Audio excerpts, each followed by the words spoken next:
짧은 말씀으로 은혜를 나누는 시간, 은혜의 단비. 오늘 이 시간은 부천 원미동교회 김승민 목사님께서 말씀 전해주십니다.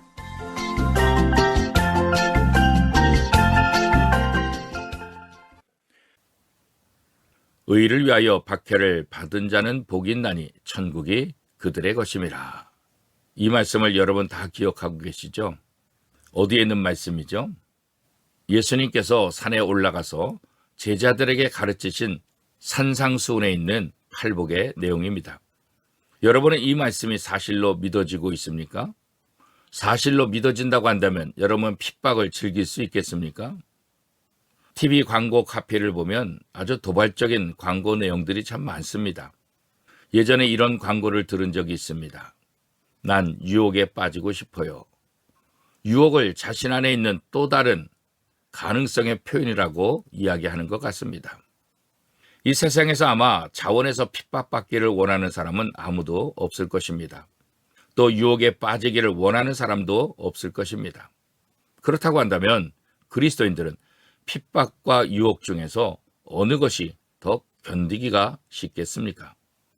핍박은 대개 인간의 육체를 괴롭히고 유혹은 인간의 마음의 성을 무너뜨립니다. 핍박은 핍박하는 자의 일방적인 소행이고 유혹은 달콤해서 유혹하는 자와 당하는 자가 같이 참여하기 때문에 유혹을 뿌리치기가 더욱더 힘든 것입니다. 대개 핍박은 인간의 장점 때문에 오고 유혹은 인간의 약점 때문에 오는 것입니다. 그래서 사람들은 누구를 핍박할 때는 그 마음이 하나님을 향하고 유혹을 할 때는 그 마음이 악마를 향하게 된다. 이렇게 말하고 있는 것입니다. 핍박의 상처는 영광입니다. 그러나 유혹의 흔적은 우리에게 부끄러움이 되는 것입니다. 우리가 당하는 핍박은 불가항력적으로 찾아오기 때문에 우리는 견딜 수밖에 없습니다. 그러나 유혹은 피할 수 있습니다. 핍박을 이긴 사도 바울은 우리의 존경과 부러움의 대상입니다. 그러나 유혹에 넘어간 아담은 영원히 우리에게 부끄러움의 대상이 되는 것입니다. 사람들은 죄의 기질을 가지고 있기 때문에 죄를 좋아하게 되는 것입니다. 그래서 유혹의 손길에 쉽게 넘어가곤 하는 것입니다. 물론 유혹 자체가 죄는 아닙니다. 유혹받는 것과 유혹에 빠지는 것은 사실 전혀 다른 것입니다. 독일의 한 신학자는 당신은 새가 당신 머리 위로 날아가는 것을 막을 수는 없다. 그러나 당신은 새가 당신의 머리 위에 둥지를 트는 것을 막을 수는 있다라고 말했습니다. 또 영국의 한 신학자는 나는 사단이 문을 열고 내 방에 들어온 것을 막을 수는 없다. 그러나 나는 사단에게 나의 의자를 내어주지 않을 수 있다라고 말을 했다는 것입니다.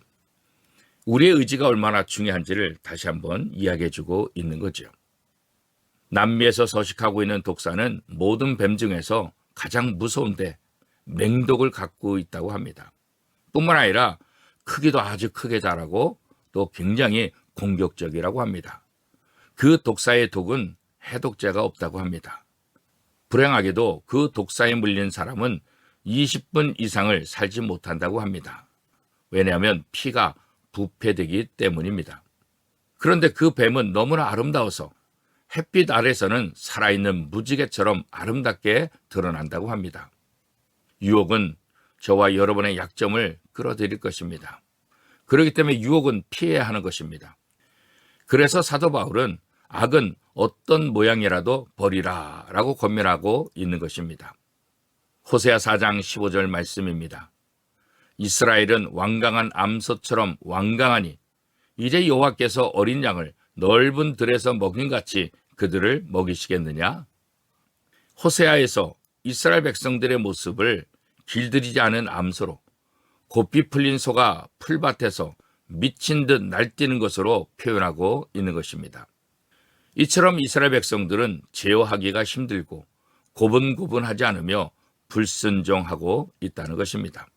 사랑하는 성도 여러분, 저와 여러분의 오늘 모습은 어떻습니까? 여러분 앞에 다가오는 유혹을 피하고 하나님의 말씀에 순종하고 있습니까? 오늘 하루도 어떤 상황 속에서도 하나님의 자녀답게 멋지게 살아가는 저와 여러분의 삶이 될 수 있기를 축복합니다.